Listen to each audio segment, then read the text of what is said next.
Hello student last class के अंदर हमने टॉपिक स्टडी किया रिलेशन, संबंध, और इसकी डेफिनेशन को हमने स्टडी कर लिया है। यहाँ पर भी अब इस डेफिनेशन को राइट किया हुआ है। एक बार और हम लोग इस डेफिनेशन को शॉर्ट में रीड कर लेते हैं। देख लीजिए, R is a relation from A to B. R set A से सेट बी में रिलेशन होता है। कब होता है उसके बारे में यहां कहा गया है। आर सबसेट हो या इक्वल हो ए इंटू बी के। A into B, A and B का कार्टेशियन प्रोडक्ट है, ये तो आपने पढ़ा है। तो ए इंटू बी की कैलकुलेशन या ए क्रॉस बी भी हम इसको कह सकते हैं, ए इंटू बी भी कह सकते हैं। ठीक है, ए एंड बी, इसको हम जनरली क्या बोलते हैं, Cartesian product of A and B, या हम कह सकते हैं ए तथा बी का कार्तीय गुणनफल, ऐसे बोलते हैं स्टूडेंट्स को। तो ये जो कार्टेशियन प्रोडक्ट है ये तो आप कैलकुलेट कर लेंगे। अब इसके पास कई एलिमेंट हो सकते हैं। अब क्या होगा, आर क्या होगा, इस सेट का क्या होना चाहिए, सबसेट। बस एक ही कंडीशन है, आर ए इंटू बी का सबसेट हो, तब हम आर को रिलेशन बोलेंगे। कहां से कहां, ए से बी में। ठीक है, ये हमने लास्ट क्लास में काफी इस पर डिस्कशन किया था। तो रिलेशन की डेफिनेशन आपको समझ में आ चुकी होगी। अगर आपको फिर भी नहीं आ रही है तो वापस से आप उसी क्लास को ज्वाइन करें और ध्यान से स्टडी करें। आज की क्लास में हम थोड़ा सा आगे बढ़ेंगे। ठीक है, और आर का हमने यहाँ पर राइट किया हुआ है। अब देखिए, आज की क्लास में हमने क्या लिया है, रिलेशन से रिलेटेड टॉपिक को ही हम स्टडी करने वाले हैं। ठीक है, तो फर्स्ट टॉपिक हमने क्या बनाया है, संबंध आर का प्रांत। संबंध आर का प्रांत हम कह सकते हैं domain of R, domain of relation R. अब डोमेन ऑफ आर क्या होता है, काफी इंपॉर्टेंट पार्ट है। आप क्वेश्चन में जगह जगह ये सुनेंगे, डोमेन ऑफ आर, डोमेन को कैलकुलेट कीजिए, फाइंड आउट डोमेन, ऐसा कुछ क्वेश्चंस होंगे। तो डोमेन ऑफ आर की डेफिनेशन को ऑलरेडी हमने टाइम सेव करने के लिए राइट किया हुआ है। ठीक है, हमारा टाइम थोड़ा सेव होगा। तो देख लीजिए आप, संबंध आर, कोई भी संबंध आर उस क्वेश्चन में होगा, में विद्यमान प्रत्येक कर्मित युग्म के प्रथम अवयवों का समुच्चय आर का प्रांत कहलाता है। बहुत सिंपल डेफिनेशन है। आर को यहां देख लीजिए आप रिलेशन है तो आपका जो एलिमेंट होगा वो हमेशा ऑर्डर्ड पेयर में होगा, क्रमित युग्म में। युग्म का अर्थ है दो से, पेयर। ठीक है, और क्रमित का अर्थ है ऑर्डर से। ऑर्डर्ड, ऑर्डर का अर्थ है इन दोनों का जो ऑर्डर है वो फिक्स्ड है, उसको आप चेंज नहीं कर सकते। फिर भी आपने चेंज करने की कोशिश कर दी या चेंज कर दिया तो उसका मीनिंग है वो रॉन्ग हो जाएगा। ठीक है, तो हम कभी भी ऑर्डर को चेंज नहीं कर सकते हैं। टू एलिमेंट्स को वो रखता हो उसे ऑर्डर पेयर बोलते हैं क्रमित युग्म। तो आर का हर एक एलिमेंट ऑर्डर पेयर होता है। अब ये क्या बोल रहा है, इसको ध्यान से सुनेंगे तो आपको समझ में आ जाएगा कि आर के पास जो ऑर्डर पेयर है, अब कितने ऑर्डर पेयर हो सकते हैं, 1 भी हो सकता है, 2, 3, 4, 5, 6, 7, है ना, या सिंगल भी ना हो, ऐसा भी हो सकता है, ऐसा नहीं होगा। आर इक्वल टू कुछ कंडीशन में 5 भी मिल जाता है, इक्वल टू 5, है ना, इम्पटी सेट के रूप में मिल जाता है हम लोगों को। ठीक है, तो हम कह सकते हैं आर, आपके पास ऐसे कई ऑर्डर पेयर हो सकते हैं। अब आपको क्या फाइंड आउट करना है, डोमेन ऑफ आर या आर का प्रांत। तो कैसे फाइंड आउट करेंगे, आप हर एक ऑर्डर पेयर के पास जाएंगे, जैसे अभी इसके पास चलेंगे, और ओनली जो इसका फर्स्ट एलिमेंट है इसको कलेक्ट कर लेंगे, चूज कर लेंगे। ठीक है, फर्स्ट एलिमेंट को आप चूज करके कलेक्ट करके एक नया सेट बना लेंगे। लेकिन आप सिंगल ऑर्डर पेयर के पास ही जाएंगे, सेकेंड ऑर्डर पेयर के पास भी जाएंगे, थर्ड, फोर्थ, फिफ्थ, सिक्स, जितने भी ऑर्डर पेयर उस सेट के पास है, हर ऑर्डर पेयर से आपको किस एलिमेंट को चूज करना है, फर्स्ट एलिमेंट को। तो फर्स्ट एलिमेंट को चूज करेंगे और चूज करके क्या करेंगे, उनका हम सेट बना लेंगे। उसी सेट को हम क्या बोलते हैं, domain of R. Okay students, तो देख लीजिए आप इस डेफिनेशन को एक बार फिर से हम लोग यहाँ पर स्टडी कर लेते हैं। कुछ बच्चे डिस्टर्ब कर रहे हैं मुझे, पहले इनको मैं भगा देता हूँ। तो स्टूडेंट्स, संबंध आर का प्रांत, इसको स्टडी कर रहे थे। काफी सिंपल डेफिनेशन है, एक बार आप ध्यान से इसको पढ़ लीजिए और मंथन कीजिए, इसका मनन कीजिए कि कहना क्या चाहता है। सिंगल टाइम में आपको लर्न हो जाएगा। संबंध आर, आप इसको रोस्टर फॉर्म में पहले कन्वर्ट करेंगे। ये रूल फॉर्म है। रूल फॉर्म में क्या होता है, ऑल एलिमेंट्स को हम सिंगल एलिमेंट के फॉर्म में राइट किए हुए होते हैं। जब आप रोस्टर फॉर्म में इसको कन्वर्ट कर लेंगे, जो हमने लास्ट क्लास में स्टडी किया है, तो रोस्टर फॉर्म में क्या होता है, आर के हर एक ऑर्डर पेयर को हम लोग प्राप्त कर लेते हैं, हमारे सामने होता है, हम उसको देख सकते हैं। ठीक है, अब करना क्या है, संबंध आर में विद्यमान प्रत्येक क्रमित युग्म, एवरी ऑर्डर पेयर, ऐसा नहीं आप कुछ को छोड़ दे कुछ को ले ले, एवरी ऑर्डर पेयर के फर्स्ट एलिमेंट्स, जो फर्स्ट एलिमेंट्स है उनको लेकर आप क्या बनाएंगे, एक सेट बनाएंगे, और उस सेट को हम क्या बोलते हैं, आर का प्रांत हम उसको कहते हैं। इसको मैथमेटिकली से लिखते हैं हम डोमेन ऑफ आर। तो डोमेन ऑफ आर में बताओ कौन सा एलिमेंट आएगा, ए आएगा या बी आएगा, तो करें फर्स्ट एलिमेंट। तो फर्स्ट एलिमेंट कौन है, ए। तो क्या ये सिंगल एलिमेंट होगा, नहीं। अभी इसको हम रूल फॉर्म में लिख रहे हैं, तो सभी फर्स्ट एलिमेंट का ये साइन कौन हो गया, ए।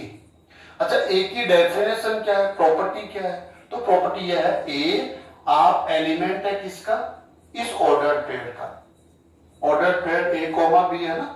अभी ऑर्डर पेयर किसका एलिमेंट है, आर का। देखो ये आर का एलिमेंट ही तो है, कि जो आर का एवरी, ये वाला for each every order pair से हम फर्स्ट एलिमेंट को चूज करेंगे, एक सेट बना लेंगे, और इस सेट को हम क्या बोल देते हैं, जो फर्स्ट एलिमेंट से बना है। सेकंड एलिमेंट को इग्नोर करो, उनको तो देखना भी नहीं है। ठीक है, लेना तो बहुत दूर की बात है। ओनली फर्स्ट एलिमेंट को आप चूज करेंगे, कलेक्ट करेंगे, और एक सेट को जनरेट कर लेंगे।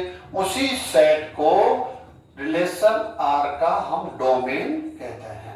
ठीक है ना, तो आपको समझ में आ गया होगा स्टूडेंट्स। यहाँ पर एग्जांपल लेकर और प्रैक्टिस करेंगे। अब यहाँ पर थोड़ा सा और सेकंड पे हम आ जाते हैं, फिर हम बाद में बात करेंगे। सेकंड, रिलेशन आर का परिसर, सॉरी संबंध आर का परिसर, रेंज ऑफ रिलेशन आर। बहुत सिंपल डेफिनेशन, अगर ये आ गया तो ये भी आपको आसानी से आएगा। पढ़ते हैं, संबंध आर में विद्यमान प्रत्येक क्रमित युग्म, अनेक क्रमित युग्म होते हैं, तो अगर प्रत्येक के साथ आपको जाना है, के द्वितीय अवयवों का समुच्चय, द्वितीय अवयव जो सेकंड एलिमेंट्स है, उनको लेकर आप एक सेट बनाएंगे, और जो सेट बन गया उसी सेट को संबंध आर का परिसर कहा जाता है। कितना इजी है कि अगर हम फर्स्ट एलिमेंट को लेकर, ओनली फर्स्ट एलिमेंट्स को लेकर जो सेट बना लेंगे, उसको तो हम बोलेंगे डोमेन ऑफ आर, आर का प्रांत। और जो सेकंड एलिमेंट है उनको लेकर जो सेट बना लेंगे, उसको हम क्या बोलेंगे, रेंज ऑफ आर, आर का परिसर, संबंध आर का परिसर उसको बोलेंगे। मैथमेटिकली देख लीजिए आप इसको, रेंज ऑफ आर का मतलब हो गया ये आपका रिलेशन है, ऑर्डर पेयर के पास आओ, सेकंड एलिमेंट कौन है, बी, ये ऑल ऑर्डर पेयर का सेकंड एलिमेंट है भाई। ठीक है, अभी ये सिंगल फॉर्म में लिखा हुआ है इसलिए आपको सिंगल दिख रहा है, जबकि ये ऑल एलिमेंट्स को रिप्रेजेंट करता है। तो सेकंड एलिमेंट कौन हो गया, बी, ये हमने ले लिया। सेकंड एलिमेंट को लेकर एक सेट बना दिया, जब ये ब्रैकेट ले लेते हैं वो सेट हो जाता है। तो ये कह रहा है मैं सेट हूं, मेरा एलिमेंट कौन है, बी, और ये एलिमेंट कहां से लिया गया है, ये लिया गया है कि जो आर का एवरी एलिमेंट है, आर का एवरी ऑर्डर पेयर एलिमेंट है ना, उसका मैं सेकंड एलिमेंट हूं। देखो मुझे फर्स्ट एलिमेंट से कोई लेना देना नहीं है, तो सेकंड एलिमेंट को लेकर जो सेट आपने लिखा उसको हम लोग क्या बोलेंगे, रेंज ऑफ आर। और फर्स्ट एलिमेंट को लेकर जो सेट आपने जनरेट किया उसको बोलेंगे डोमेन ऑफ आर। तो समझ में आ गया स्टूडेंट्स आपके। नेक्स्ट थर्ड पे आ जाते हैं हम लोग, संबंध आर का सह प्रांत कोडोमेन ऑफ आर।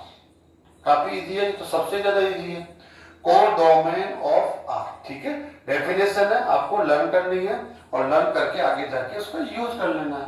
और लर्न भी क्या आप यहीं पर समझ सकते हैं। अभी कुछ टाइम आपको लगेगा, डेफिनेशन को दिमाग में डालो, आपको ये पता रहेगा लाइफ टाइम के लिए कि कोडोमेन जो आपका सह प्रांत होता है संबंध आर का, वो कौन होता है।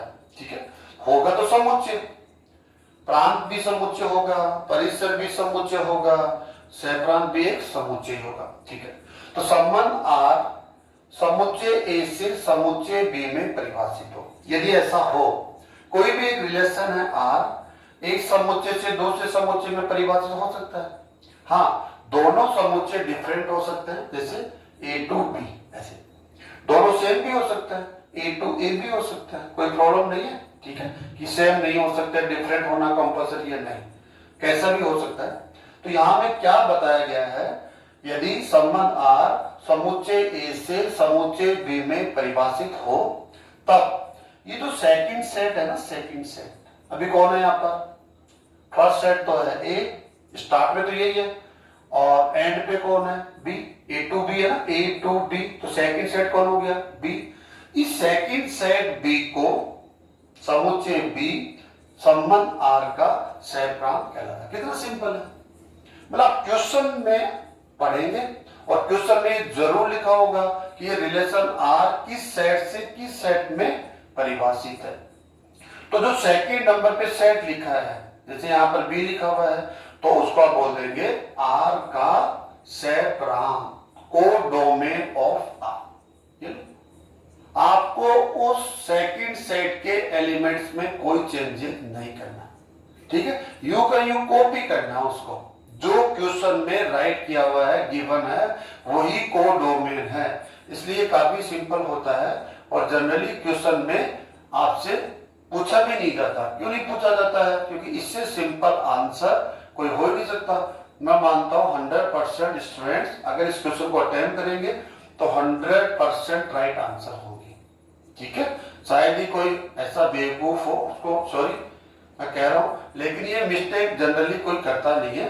ए से बी में कोई संबंध आर परिभाषित है, तो सेकंड सेट कौन है बी, सेकंड सेट बी को ही हम क्या बोलते हैं आर का सह प्रांत कोडोमेन ऑफ आर। ठीक है स्टूडेंट्स, तो ये डेफिनेशन हमने पढ़ ली है। एक बार आप ध्यान से क्या करेंगे और आप इसको ध्यान से पढ़ लेंगे और कोशिश करेंगे कि डेफिनेशन हमें क्या समझाना चाह रही है, क्या कहना चाह रही है, और बस आप उसको प्रैक्टिस में लेकर आ जाएंगे।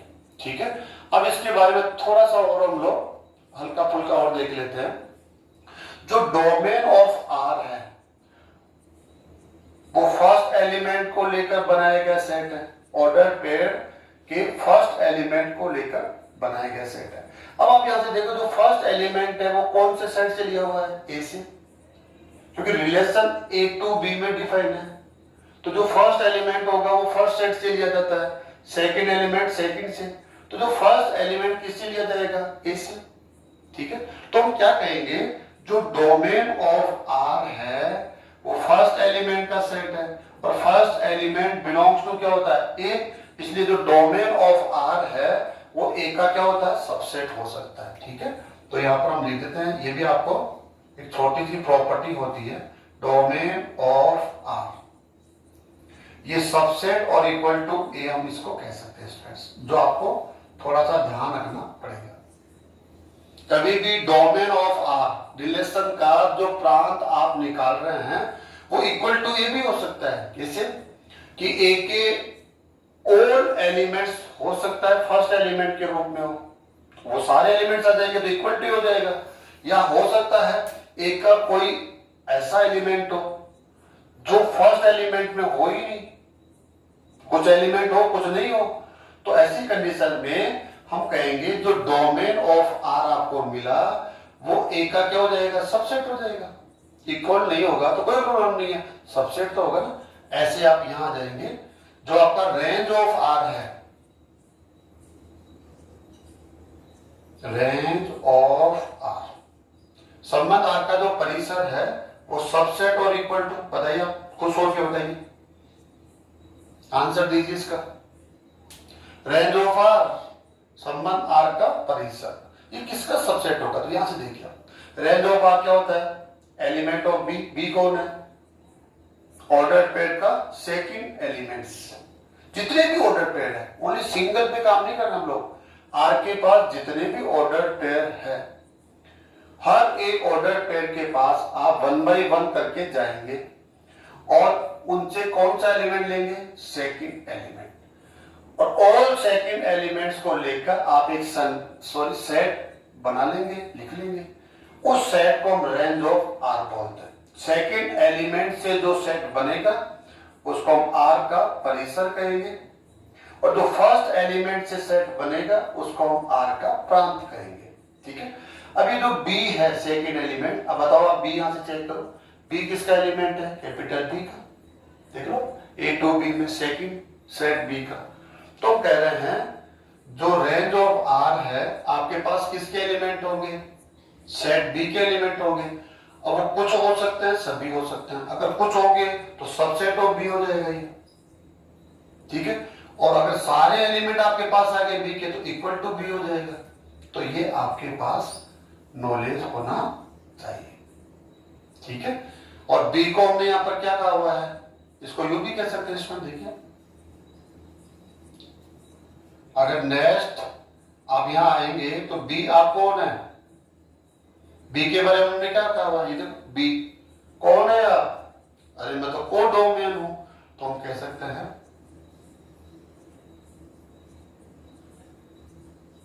Codomain of are. ऐसे जो सेकंड सेट होता है आर, आप ए टू बी में डिफाइन है, तो जो सेकंड सेट होता है उसी को हम क्या बोल देते हैं स्टूडेंट्स? कोडोमेन, सेट प्रांत। तो ये बी कह दो या कोडोमेन ऑफ आर कह दो, ठीक है। अब ये इतना हो गया। एक बात और मैं आपको कहूंगा यहां पर, इसी के साथ साथ थोड़ा सा क्लियर कर देता हूं, आप इसको ध्यान से देखिए। इसमें ये आर है, रिलेशन है, ये इसका एक एलिमेंट है, ठीक है, जो ऑल एलिमेंट को रिप्रेजेंट कर रहा है करंट में। ऑल एलिमेंट्स, 100 एलिमेंट्स अगर ये रखता है तो सभी 100 एलिमेंट्स को यही रिप्रेजेंट कर रहा है, ठीक है, क्योंकि रूल फॉर्म है। और रूल फॉर्म में ऑल एलिमेंट्स को हम एक कॉमन नेम देके यहां पर रिप्रेजेंट कर देते हैं। अभी जो फर्स्ट एलिमेंट आपको दिख रहा है ना, इसको हम बोलते हैं प्री इमेज। अगर स्पेशली इसको हमें बोलना पड़े तो हम क्या बोलेंगे? इसको प्री इमेज बोलेंगे, पूर्व प्रतिबिंब। और जो सेकंड एलिमेंट है इसको हम बोलते हैं इमेज, प्रतिबिंब। तो ये भी आपको ध्यान रखना पड़ेगा स्टूडेंट्स। अगर मैं यहां पर बोले तो जो होता है, क्या कह सकते हैं यहां पर? ए कौन होगा यहां पर? या इसको ए को बोलेंगे हम ए पूर्व प्रतिबिंब कहलाता है। आपको ध्यान होना चाहिए।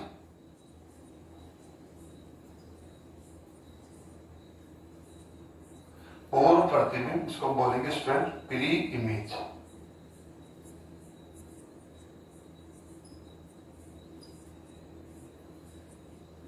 कब होगा ये? जब ये A B belongs to R होगा। यहां से समझ लो, डिफरेंट डिफरेंट हम लोग यहां पर इनको नेम से डिनोट करते हैं। देखो आप, आर कौन है? मतलब रिलेशन। ये कौन है? भी ये तो मेरा एलिमेंट है। तो ये जो आर का ऑर्डर पेयर एक एलिमेंट होता है, एलिमेंट ऑर्डर पेयर में होता है, तो ये जो फर्स्ट एलिमेंट होता है इसको हम लोग कुछ कंडीशन में प्री इमेज भी, प्री इमेज वर्ड से भी हम इसको डिनोट करते हैं, प्री इमेज, ठीक है। और जो ये सेकंड एलिमेंट है इसको हम किससे डिनोट करेंगे? यहां पर इसको हम लिखेंगे इमेज से, ठीक है। तो यहां पर हम लिख सकते हैं, यहां भी लिख सकते हैं, यहां लिखता हूं स्टूडेंट्स में, जो बी होता है वो होता है प्रतिबिंब।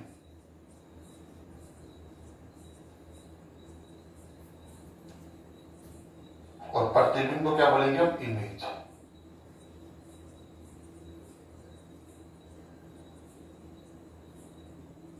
छोटी छोटी बातें हैं जो आपको ध्यान से देखनी है और प्रिपेयर करनी है आपको स्टूडेंट्स, है ना। देखो यहां से दोबारा देख लीजिए, यहां पर जो फर्स्ट एलिमेंट है, यहां देखो आर का हर एक ऑर्डर पेयर है, उसके फर्स्ट एलिमेंट को लेकर आप जो सेट बना लेंगे उसको हम क्या बोलेंगे, आर का प्रांत। और जो सेकंड एलिमेंट है उनको लेकर जो सेट बना लेंगे उसको बोलेंगे आर का परिसर। बहुत सिंपल है, ज्यादा इसकी गहराई में मतलब सिंपल सिंपल आप ऐसे लर्न करो। एंड थर्ड क्या है, ये जो सेकंड सेट है आर कहां से कहां परिभाषित है, ए से बी में। जो सेकंड सेट है यहाँ कोई भी हो सकता है, बी थोड़ी होगा। कभी हम कह सकते हैं ये n to n होगा ना, कभी हम n to w होगा किसी। तो ये जो सेकंड सेट होता है उसको हम r का सेट कहते हैं। कितना सिंपल है, बहुत सिंपल है, ध्यान से देखेंगे। ये जो ऑर्डर पेयर है, फर्स्ट एलिमेंट को लेकर सेट बनाएंगे तो r का प्रांत कहा जाएगा, हम कह सकते हैं डोमेन ऑफ r, ठीक है। और जो सेकंड एलिमेंट को लेकर जो सेट बनाते हैं उसको बोलते हैं रेंज ऑफ r, r का परिसर। और जो सेकंड सेट होता है इसका इससे कोई लेना नहीं है, जो कहते हैं लास्ट कोडोमेन या सेट प्रांत है ना। ये जो सेकंड सेट होता है कि r is a relation from a to b, आप a से b में परिभाषित एक संबंध है, तो सेकंड सेट कौन हो गया, b। तो b को बोलेंगे सेट प्रांत, किसका, r का, संबंध का। अब थोड़ा सा और हमने चेंज किया था कि प्री इमेज भी कहा जाता है, इमेज भी कहा जाता है। तो बहुत सिंपल है, फर्स्ट एलिमेंट को हम प्री इमेज बोलते हैं, सेकंड एलिमेंट को हम इमेज बोलते हैं। आप यू समझ लीजिए, ठीक है। आपको लेकर मैं एक एग्जांपल देता हूं इमेज एंड प्री इमेज का। आप क्या करें, अपने आप को एक मिरर के सामने लेके जाए, ध्यान से सुने। आप अपने आप को कहां लेकर जाए, मिरर जो आपके घर पर अवेलेबल है, आप डेली बेसिस पर यूज भी करते हैं, कोई ज्यादा करता है कोई कम करता है, ठीक है। हम उस गणित में नहीं जाते हैं, अभी हम रहते हैं कि अगर आप अपने आप को एक मिरर के सामने जब ले जाते हैं तो आप क्या देखते हैं, आपका इमेज किस में मिलेगा, मिरर में। मिरर में आप देखेंगे कि अरे ये तो मेरा इमेज है, ठीक है। तो जो मिरर में आप देखते हैं उसको बोलते हैं इमेज। और आप कौन हो गए उसके लिए, उस इमेज के लिए आप कौन हो गए, आप हो गए प्री इमेज। तो स्टूडेंट्स इमेज तब बनेगा जब प्री इमेज होगा, प्री इमेज ही नहीं होगा तो फिर इमेज कैसे बनेगा। मिरर के सामने से सब कुछ हटा दिया जाए, आप अपने आप को हटा लो मिरर के सामने से, तो क्या आपका इमेज मिरर में बनेगा, प्राप्त होगा? क्या आंसर आपका, नहीं ना, नहीं होगा, डेफिनेट नहीं होगा। इसलिए जो आप खुद है वो प्री इमेज है, और आप मिरर में जो देख रहे हैं, अपने आप को देख रहे हैं, वो आपके लिए क्या हो गया, इमेज। तो यूं आप समझ सकते हैं। अब यहां देखिए, आप ये है और ये आपका इमेज हो गया, ये मिरर हो गया, मिरर में आप देख रहे हैं, ये आपका इमेज हो गया, और आप कौन हो गया आपका प्री इमेज। तो ऐसे स्टेप्स आप इसको लर्न कर सकते हैं, ठीक है। तो आपको ये समझ में आया होगा। और इससे थोड़ा सा रिलेटेड टॉपिक और हम थोड़ा सा इसको साफ कर लेते हैं और हम इसको अभी आगे पढ़ेंगे। स्टूडेंट्स नेक्स्ट, संबंधों की कुल संख्या, संबंधों की कुल संख्या, टोटल नंबर ऑफ रिलेशंस। संबंधों की कुल संख्या क्या हो जाएगी, देखो आप, काफी सिंपल है, टोटल नंबर ऑफ रिलेशंस। तो यहां से स्टार्ट करते हैं स्टूडेंट्स हम लोग। हम क्या कह सकते हैं, इफ एन ऑफ ए, आपके पास क्वेश्चन यही है, कोई भी एक रिलेशन है आर है, is a relation from A to B. आप ए से बी में परिभाषित कोई एक संबंध है, उसी को हम कंटिन्यू कर रहे हैं, उसी टॉपिक में पढ़ रहे हैं। हम लोग क्या देखते हैं, एन ऑफ ए, हम कुछ भी ले सकते हैं यहाँ पर स्टूडेंट्स, जैसे हम ले सकते हैं और क्या ले सकते हैं, पी ले लेते हैं, P.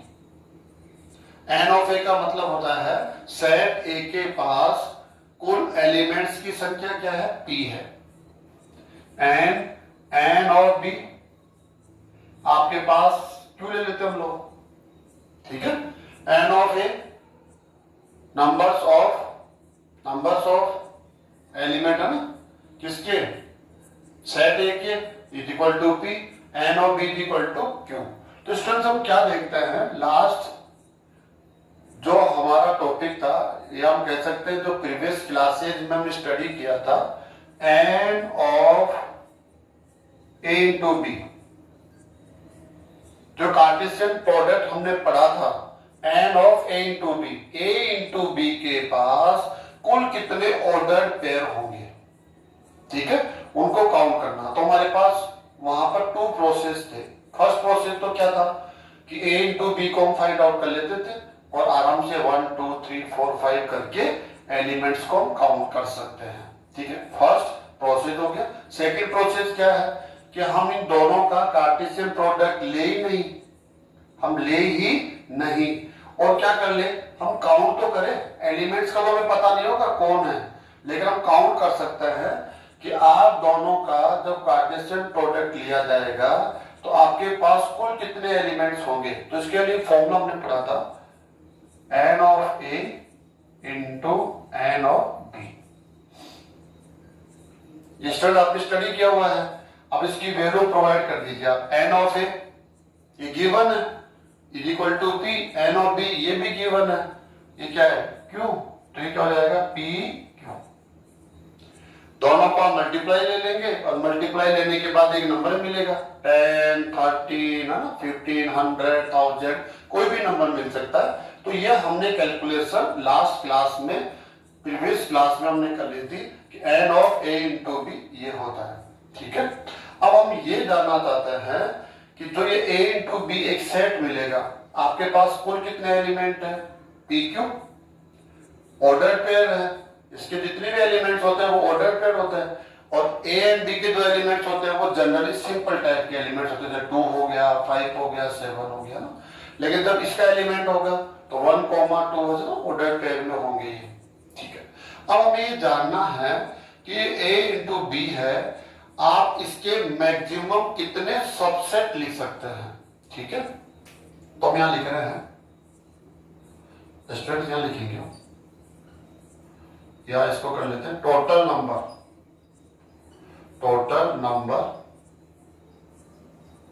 Of subset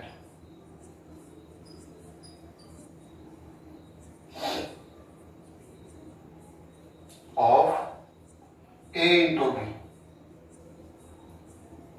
A into B आपके कुल कितने सबसेट लिखे जा सकते हैं, ठीक है। तो आपने फर्स्ट लेसन में पढ़ा था, कोई भी सेट हो, कोई भी सेट, ठीक है, अगर उस सेट के पास n एलिमेंट है, कितने एलिमेंट, n, तो आप उस सेट के n एलिमेंट को लेकर कुल कितने सबसेट लिख सकते हैं। तो फॉर्मूला स्टूडेंट आपको याद दिलाता हूं मैं, 2 raise to the power n। ये लेसन नंबर फर्स्ट में हमने स्टडी किया है। n क्या है, एक सेट है, उसके पास अवेलेबल एलिमेंट्स की संख्या क्या है, n। तो ये जो n एलिमेंट रखने वाला सेट है, इस सेट से आप अधिकतम कुल कितने सबसेट लिख सकते हैं, अधिकतम कुल सबसेट। तो 2 रेज़ टू द पावर क्या हो जाएगा, n हो जाएगा, 2 की पावर n यूज करते हो। तो यहां बात कीजिए a इंटू बी, आपके पास कुल कितने एलिमेंट है, p क्यू। कैलकुलेशन बाकी है इसकी, जो भी हम कर लेंगे आगे जाके, पी एंड क्यू की वैल्यू में मिल जाएगी तो कैलकुलेशन भी हो जाएगी। तो आपके पास कुल कितने एलिमेंट है, ए इंटू बी, ये बोला मेरे पास तो पी क्यू एलिमेंट है।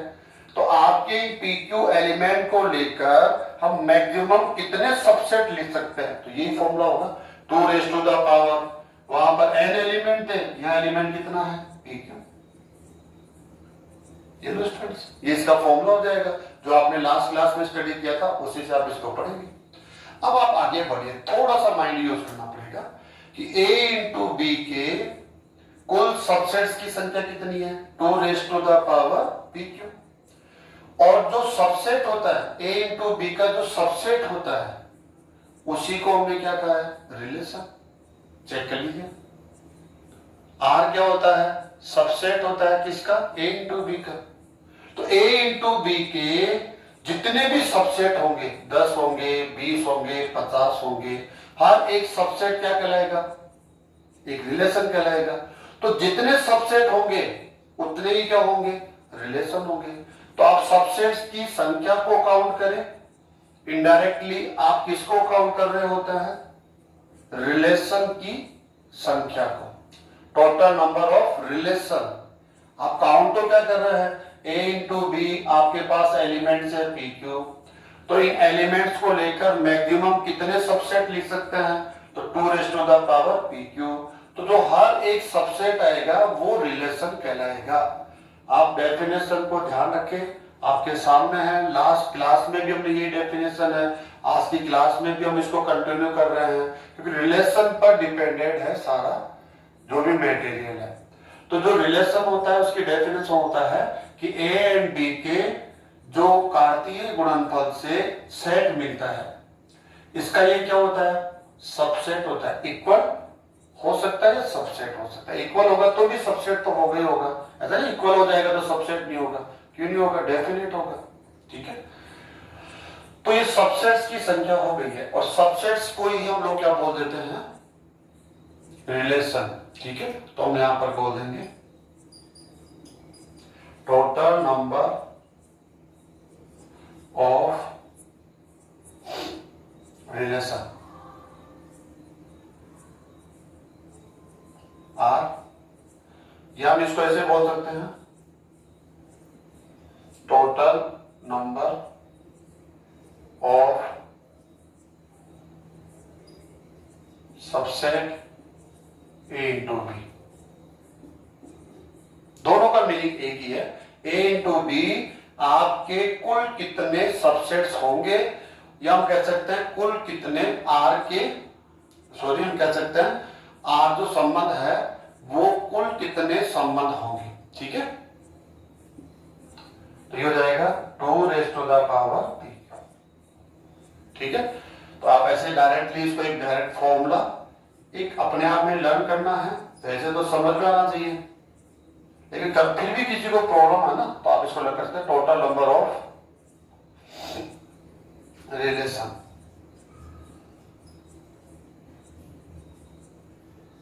Are is equal to 2 raise to the power P Q. अब आपको ये पता होना चाहिए, 2 तो एक कांस्टेंट नंबर है, रियल नंबर है, पी कौन है, क्यू कौन है, ये डेफिनेशन आपको लर्न होनी चाहिए। आर कौन है, मतलब रिलेशन हो। अच्छा, आप 2 सेट के बिटवीन डिफाइन होते हैं, तो सेट कौन है? ए टू बी। तो जो पी है वो ए के पास कुल कितने अवयव है उनको यहां पर डिनोट कर रहा है, और जो क्यू है वो बी के एलिमेंट्स की काउंटिंग है। ठीक है, तो ये पी एंड क्यू की जानकारी आपके पास होनी चाहिए। तो ये कुल रिलेशंस की काउंटिंग है, कुल कितने रिलेशन लिखे जा सकते हैं। हालांकि आपको लिखना कहीं भी नहीं है, आपको बताना है काउंटिंग। हम 100 रिलेशन लिख सकते हैं, हम 200 रिलेशन लिख सकते हैं, 1000 रिलेशन लिख सकते हैं। ठीक है, ए टू बी में, लेकिन आपको लिखना कोई एक आध ही है, 1 2 3 ऐसे ना। कभी भी ऐसा नहीं कहा जाएगा कि 1000 रिलेशन पॉसिबल है कि आप ऑल रिलेशन को यहां पर राइट करें, तो पॉसिबल ही नहीं है। इतना टाइम कभी एग्जाम में मिल सकता है क्या? नहीं मिल सकता। हम सिलेक्टेड रिलेशन हमेशा आंसर में देते हैं, उनमें से कोई भी सिलेक्टेड। ठीक है, लेकिन वो पॉसिबिलिटी पूछ सकता है आपसे कि ए टू बी में आप जो संबंध आर है वो मैक्सिमम कितने हो सकता है, तो इसका फॉर्मूला होगा 2 raise to the power P Q. ठीक है, लेकिन ध्यान रहे जो ये काउंटिंग आएगी उसमें इम्पिटी रिलेशन भी आएगा, रिक्त संबंध भी आएगा। ठीक है, r इज इक्वल टू 5, ये भी आ जाएगा इसके अंदर, r इज इक्वल टू 5, जिसको हम ऐसे बोलते हैं। ये वो संबंध है जिसके पास एक भी एलिमेंट नहीं होता। ठीक है, तो ये कह देता है, ये आ जाएगा। कई बार क्वेश्चन को घुमा देता है, रिक्त संबंधों की संख्या क्या कह देता है वो? आर के रिक्त मतलब उसमें ये वाला नहीं होना चाहिए।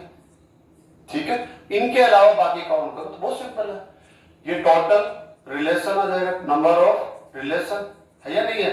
इसमें से -1 कर दो। रिक्त रिलेशन जो होता है, हम कहते हैं इम्पिटी जो रिलेशन होता है वो तो सिंगल होता है, तो -1 कर देंगे इसके अंदर। ठीक है, अगर मैं इसको लिखना चाहूं रिक्त संबंधों की कुल संख्या, स्टूडेंट्स क्या होगा 2 raise to the power p cube minus 1 ऐसे करना पड़ेगा। -1 क्यों किया, ये ज्यादा इंपॉर्टेंट है ना, क्यों किया, क्योंकि यहां पर हमने r इक्वल टू क्या मिलेगा 5 ही मिलेगा। इसके अंदर जितने भी रिलेशन आ रहे हैं उनमें एक रिलेशन वो भी होगा जहां r इक्वल टू क्या होगा 5, एक भी एलिमेंट नहीं है। अब उसने कहा भाई इसमें तो रिक्त संबंध भी ले लिया अपने काउंटिंग में। हाँ तो लिया है हमने, हम मना थोड़ी करेंगे, बिल्कुल डेफिनेट लिया है, करेक्ट कह रहे हैं आप, जरूर लिया है। तो उसमें से क्या कर देंगे हम, होगा नहीं साहब मुझे तो वो नहीं चाहिए, उसको तो काउंटिंग से बाहर करो, तो -1 कर दिया ना। मान लीजिए 100 आ गया कैलकुलेशन में, तो -1 करके 99 हो जाएगा। इसमें कौन सी बड़ी बात है, बस हमें थोड़ा सा माइंड यूज करना है, क्योंकि रिक्त संबंधों की संख्या हमेशा एक ही होती है। जो रिक्त होता है इम्पिटी रिलेशन होता है, ठीक है, उसको -1 कर देंगे तो वो आपका क्या हो जाएगा, नन इम्पिटी आ जाएगा। नन इम्पिटी ना, total number of non empty relations, तो ये हो जाएगा। इसमें कौन सा बड़ा है, ठीक है, तो ये आपको समझ में आ गया होगा। अब हम एक एग्जांपल लेकर आज की क्लास को हम कंप्लीट करना चाहेंगे, ठीक है। एक एग्जांपल से हम इसकी प्रैक्टिस कर लेते हैं। स्टूडेंट्स एग्जांपल को देखिए, एक रिलेशन आपको गिवन है, रिलेशन है वो सेट बिल्डर फॉर्म में गिवन है, ठीक है, रूल मेथड में गिवन है। और आप देख लो इसका जो एलिमेंट है वो कौन है, एक ऑर्डर पेयर होगा, ये तो आप समझ गए होंगे। R का हर एक जो एलिमेंट होता है वो एक ऑर्डर पेयर में होता है, क्रमित युग्म के रूप में होता है। A एंड B के बीच हमेशा एक रिलेशन होगा, A डिवाइड्स B। इसका मतलब क्या हुआ जान गए होंगे आप, मतलब A का भाग B में जाता है, जाने का मतलब है पूरा पूरा जाता है, डेसिमल्स में वैल्यू नहीं मिलनी चाहिए, कंप्लीट ये डिवाइड हो। A से हम डिवाइड करेंगे, बी को हम ए से क्या करेंगे डिवाइड करेंगे, तो ये कंप्लीट डिविजिबल हो, डिवाइड हो जाता हो, तो वो यहां पर रिलेशन डिफाइन होगा उन दोनों के बीच। डिवाइड हो गया, बी को हम किससे डिवाइड करेंगे ए से, ये कंप्लीटली डिविजिबल हो गया, डिवाइड हो गया, तो हम ये रिलेशन ओके। और अगर ये डिविजिबल नहीं हुआ तो कह देंगे रिलेशन डिफाइन नहीं है उन दोनों के बीच। ए की वैल्यू बिलोंग्स टू ए लेना है और बी कहां से लेना है, कैपिटल बी से लेना है। अच्छा ए के एलिमेंट कौन है, बी के एलिमेंट कौन है, आप देख लिए होंगे ना। अब हमें करना क्या है, यहां पर इसको सेट बिल्डर मेथड से रोस्टर मेथड में कन्वर्ट करना है, रोस्टर फॉर्म में, ओके। तो इसलिए हम डायग्राम मेथड यूज कर लेते हैं, ज्यादा आसान होता है। कैसे करेंगे देखो, बहुत आसान होता है। ऐसे स्टूडेंट्स ये सेट ए हो गया, ये सेट बी हो गया, और दोनों के बीच में एक रिलेशन डिफाइन है आर, और इसका मीनिंग क्या है, ए आप देख रहे होंगे तो डिवाइड्स बी, ओके। इसके एलिमेंट्स कौन है, 2 3 4 5, 3 6 7 10, ओके स्टूडेंट्स।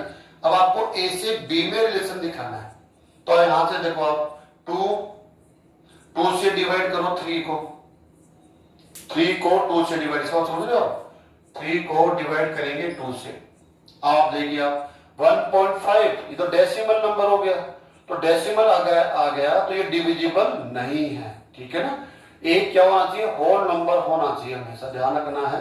या हम कहें इंटीजर होना चाहिए, नेगेटिव पॉजिटिव से कोई फर्क नहीं पड़ता, साइन कोई भी आ जाए, लेकिन अपने आप में क्या आना चाहिए, नेचुरल नंबर आ सकता है, होल नंबर आ सकता है ना।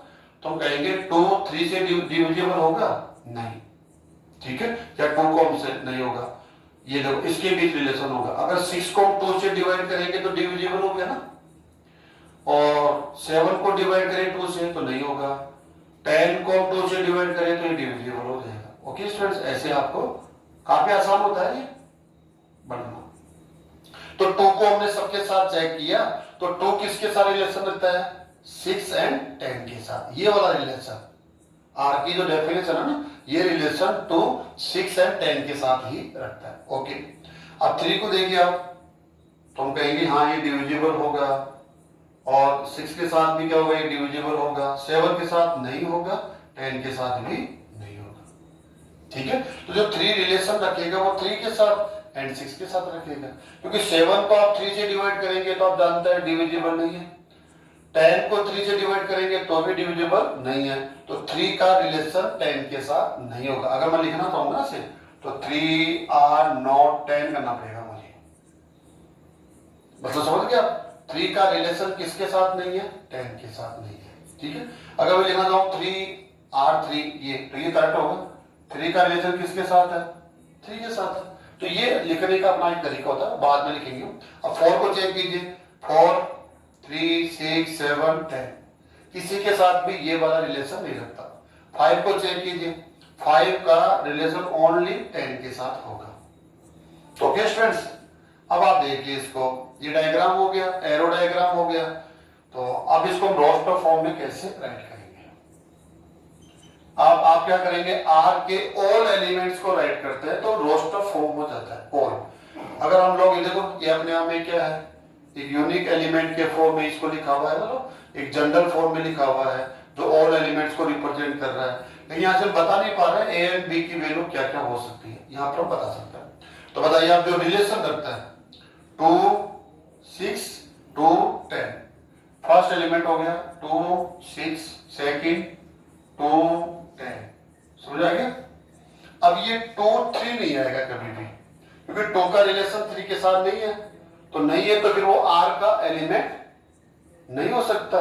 बहुत सिंपल सा है ना, आप समझ गए होंगे ना, वो आर का एलिमेंट नहीं हो सकता है, ठीक है। अब 3 को लीजिए, 3 का रिलेशन 3 के साथ है एंड 6 के साथ है और किसी के साथ में नहीं है, तो नेक्स्ट कौन जाएगा? 3 3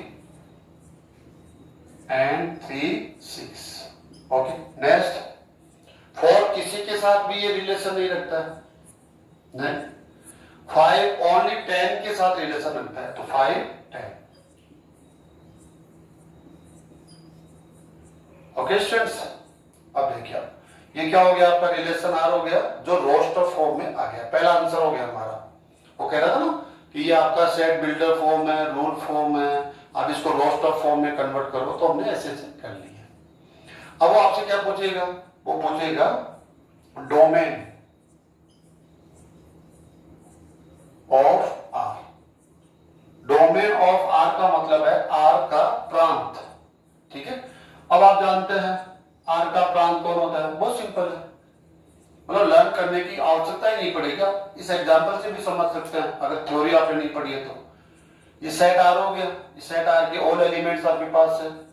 आप हर एलिमेंट्स के पास जाकर ओनली फर्स्ट एलिमेंट को चूज करेंगे, ओनली फर्स्ट एलिमेंट को चूज करेंगे और एक सेट बना लेंगे। चलो आपसे पास हम आ गए हैं, आप हमें फर्स्ट एलिमेंट दीजिए, तो अगर ठीक है लो ले लो 2, आपसे भी ले लीजिए, तो ये भी आपको क्या देगा, 2 ही देगा।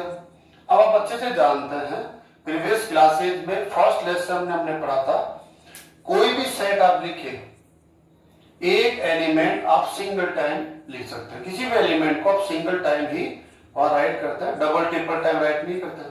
तो ये कह रहा है 2 मेरा फर्स्ट एलिमेंट है, तो हम कह रहे हैं वो तो ऑलरेडी हमने यहाँ राइट कर दिया है। इससे बात करो, मेरा फर्स्ट एलिमेंट कौन है, 3, तो ये तो हमें लेना पड़ेगा। इससे बात करो, मेरा फर्स्ट एलिमेंट 3 है, तो वो तो ऑलरेडी हमने राइट कर लिया है। इससे बात कीजिए, वो कह मेरा 5 है, ये लो, ठीक है।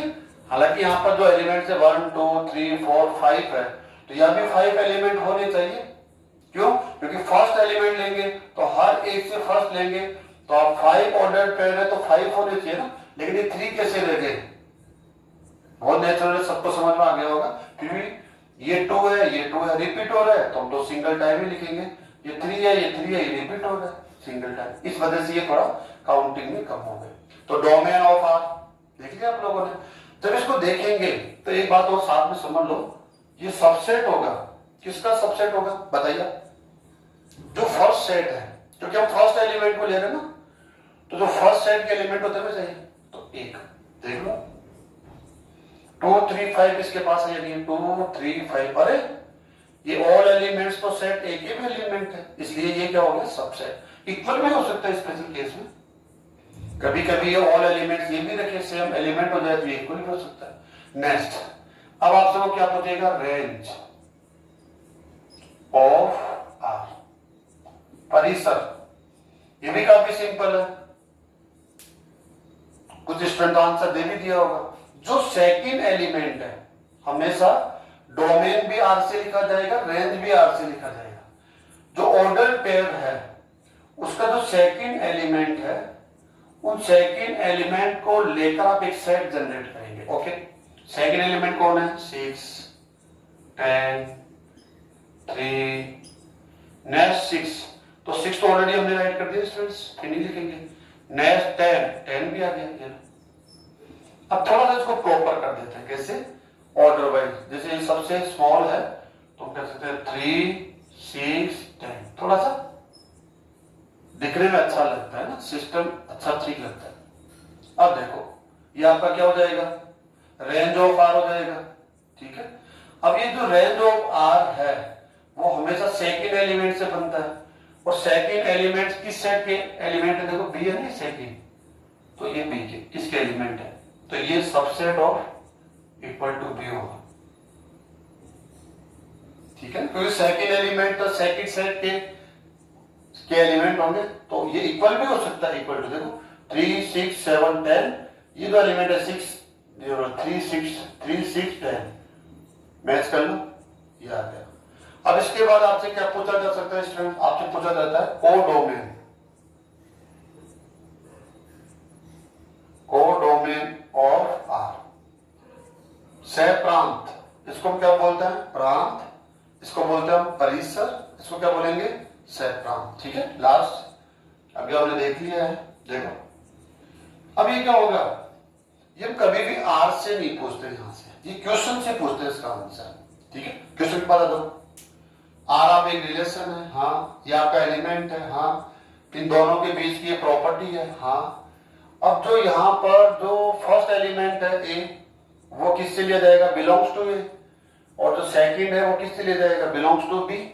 तो जो सेकंड सेट होता है आर किस सेट से किस सेट में डिफाइन है? तो आप बोलेंगे ए टू बी में।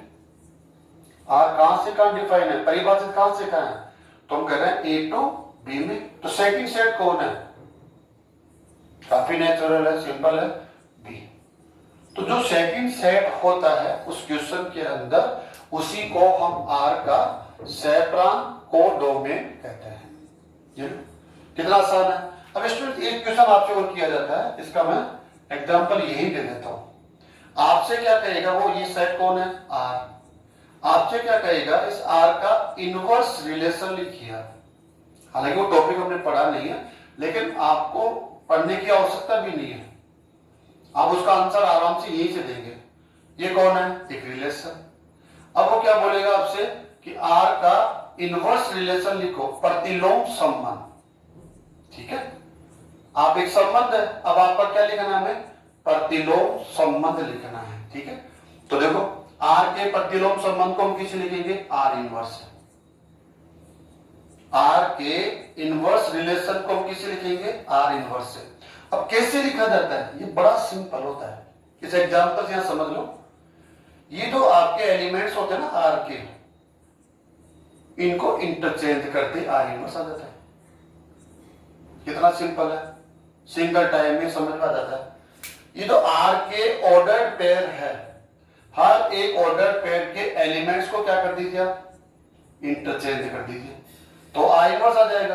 और अगर आपके पास आर इनवर्स पड़ा हुआ है ऑलरेडी है, तो उनके एलिमेंट्स को चेंज कर देंगे तो आर इनवर्स से वापस कौन आ जाएगा? आर आ जाएगा। तो देखिए आप, ये आर है, यहां से देखिए आप इनको चेंज कर देंगे आप, 6, 2, 10, 2, 3, 3 में कोई चेंज नहीं दिख रहा, 3, 3, 6, 3, 10, 5। कितना इजी है, ये स्टडी की जरूरत ही नहीं इसमें। तो आपके पास एक रिलेशन आर है जो कहां से कहां डिफाइन है? ए टू बी में।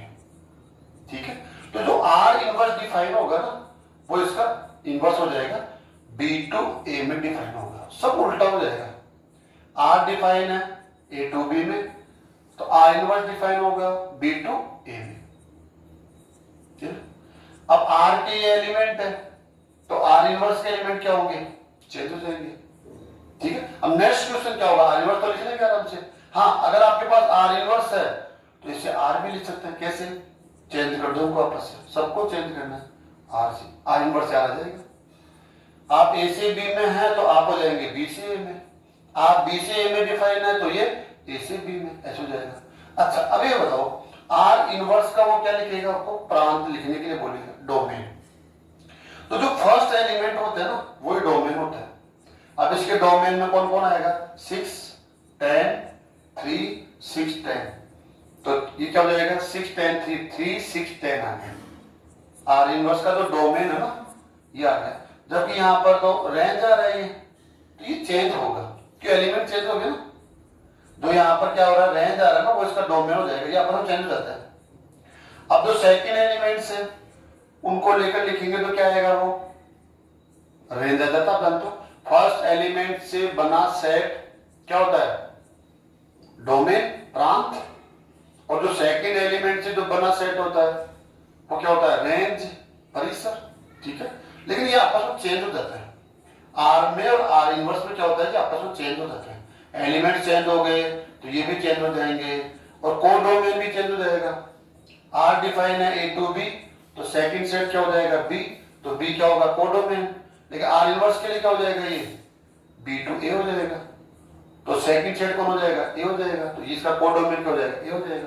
तो ये हमने आर इनवर्स की स्टडी हमने नहीं की, टॉपिक भी नहीं लिया, लेकिन इस एग्जांपल से हम कितना सिंपल इसको समझ सकते हैं। देखिए अपने आप में पूरा एक टॉपिक होता है आर इनवर्स प्रतिलोम संबंध, जबकि उसको इतना हेडेक लेने की जरूरत नहीं है, बहुत आसानी से आप इसको समझ सकते हैं। ठीक है, तो आर इनवर्स की डेफिनेशन को स्टूडेंट्स हम लोग आज की इस क्लास के अंदर देख लेते हैं। स्टूडेंट्स शॉर्ट के अंदर हम इस टॉपिक को भी पढ़ लेते हैं, इनवर्स रिलेशन प्रतिलोम संबंध। बहुत सिंपल है, इसके लिए आपको अलग से कोई प्रैक्टिस नहीं करनी है, आप डायरेक्टली रिलेशन से ही इसका आंसर दे सकते हैं। यदि आर समुच्चय ए से समुच्चय बी में एक संबंध है और इस प्रकार परिभाषित है। ठीक है, कैसे, आर आप कोई गिवन रिलेशन है या आपका ऑर्डर पेयर है और ए एंड बी के बीच जो रिलेशन होता है वो यहाँ लिखा होता है हमेशा। ठीक है, जो क्वेश्चन के साथ अपने आप क्या करता है, चेंज करता है। अभी हमने लिख दिया है ए एंड बी के बीच बिटवीन जो भी रिलेशन फॉर्मूला होगा वो यहाँ होगा। जो फर्स्ट एलिमेंट होता है वो बिलोंग्स टू ए होगा, second element belongs to B होगा। मतलब फर्स्ट एलिमेंट फर्स्ट सेट का से लिया जाता है, सेकंड एलिमेंट सेकंड सेट से लिया जाता है। ठीक है, अब क्या होता है, तब इस संबंध आर का प्रतिलोम संबंध, इस आर का जो इनवर्स रिलेशन है उसको हम किससे डिनोट करेंगे, आर इनवर्स से। ठीक है, अब आर इनवर्स कहां से कहां डिफाइन होगा, आर आप ए से बी में परिभाषित है, तो आर इनवर्स इस आर का क्या है, इनवर्स रिलेशन है, तो ये अपने आप को चेंज करेंगे, ए टू बी से क्या हो जाएगा, ये बी टू ए हो जाएगा। आर यदि ए से बी में परिभाषित संबंध है तो आर इनवर्स होगा बी टू ए में, तो समुच्चय बी से समुच्चय ए में इस प्रकार से परिभाषित होगा। कैसे होगा, आर इनवर्स। आर से ही हम लोग क्या कर रहे हैं, यहाँ पर एक तरह से नकल कर रहे हैं ना। ठीक है, तो कैसे करेंगे, आपका ऑर्डर पेयर कौन है, ए बी, तो इनके एलिमेंट्स को बदल दो, बी ए, एलिमेंट्स को क्या करना है, आपको बदल देना है। जो फर्स्ट एलिमेंट है वो सेकंड पोजीशन पर, सेकंड है वो फर्स्ट पर। और एक छोटी सी यहां पर गणित लिख दो, क्या लिख दो, यहां पर क्या लिखेंगे, for all A B belongs to R, ऐसे लिख दो बस आप। ठीक है, और भी लिखना तो और भी लिख सकते हैं हम लोग। इस ये इंपॉर्टेंट है कि आर के पास जितने भी ऑर्डर्ड पेयर है ना, ये वाला ऑर्डर्ड पेयर, इनके एलिमेंट्स को बदल के लिखना है। रिलेशन आर के पास हर एक ऑर्डर पेयर के फर्स्ट और सेकंड एलिमेंट्स को क्या करना है, उनका ऑर्डर चेंज कर देना है। सेकंड को फर्स्ट पे ले आना है, फर्स्ट को सेकंड पे ले जाना है। तो ऐसा करते ही उस आर से क्या मिल जाएगा आपको, आर इनवर्स। अच्छा वही चीज है, इसका फर्स्ट एलिमेंट कौन हो गया, आर इनवर्स का बी है, तो बी किससे लेंगे आप, कैपिटल बी से आप जानते हैं, और ए किससे ले रहे हैं, ऐसे। ये इसकी डेफिनेशन हो गई, काफी सिंपल है। अब आप बाकी का सारे, जैसे मान लो एक एग्जांपल लेते हैं हम, आर में कोई भी ऐसे ले लेते हैं, 1 4 हो गया, 2 3 2 4, ऐसे मिल सकते हैं 3 3 3 5। ऐसे स्टूडेंट्स हमने कोई भी एक रिलेशन आर ले लिया है। अगर हमें आर इनवर्स लिखना हो तो काफी आसान है, ऑलरेडी रोस्टर फॉर्म में लिखा हुआ है। आप आराम से इनकी ऑर्डर पेयर को चेंज कर दीजिए। कैसे? 1 4 को क्या करेंगे आप? 4 1 3 2 4 2 3 3 एंड 5 3। कितना इजी है, आसान है ना। अगर ये आर रोस्टर फॉर्म में नहीं गिवन है, मान लो रोस्टर फॉर्म में नहीं है, तो पहले आप आर के लिए कैलकुलेशन करेंगे, रोस्टर फॉर्म में लाएंगे। जब आर आपके पास रोस्टर फॉर्म में आ जाएगा तो फिर आप इनके एलिमेंट्स को बदल देंगे तो क्या मिल जाएगा आपके पास? R inverse. अब नेक्स्ट क्वेश्चन आपसे कर सकता है, आर से क्या लिखेगा वो? प्रांत लिखो आर का। तो जो फर्स्ट एलिमेंट है ना, इनको लेकर आप सेट बना देंगे, उसका प्रांत हो जाएगा। अगर आर इनवर्स का प्रांत पूछ रहा है तब भी फर्स्ट एलिमेंट्स का सेट बनेगा। आर का वो क्या पूछ रहा है? परिसर, रेंज, तो सेकंड एलिमेंट्स। Okay students. और आर इनवर्स का रेंज पूछे तो तब भी सेकंड एलिमेंट्स, लेकिन दोनों में चेंज होगा, अपोजिट आएंगे एक दूसरे की। ठीक है। आर का आपसे क्या पूछेगा? प्रांत है, तो आर कहां से कहां परिभाषित है? सो प्रांत नहीं, सह प्रांत। ए से बी में तो सेकंड सेट बी है, तो आर का सह प्रांत कौन हो गया? बी। आर इनवर्स का सह प्रांत, आर इनवर्स कहां से कहां परिभाषित है? बी से ए में, तो सेकंड सेट कौन हो गया? ए हो गया, तो ए इसका सह प्रांत हो जाएगा।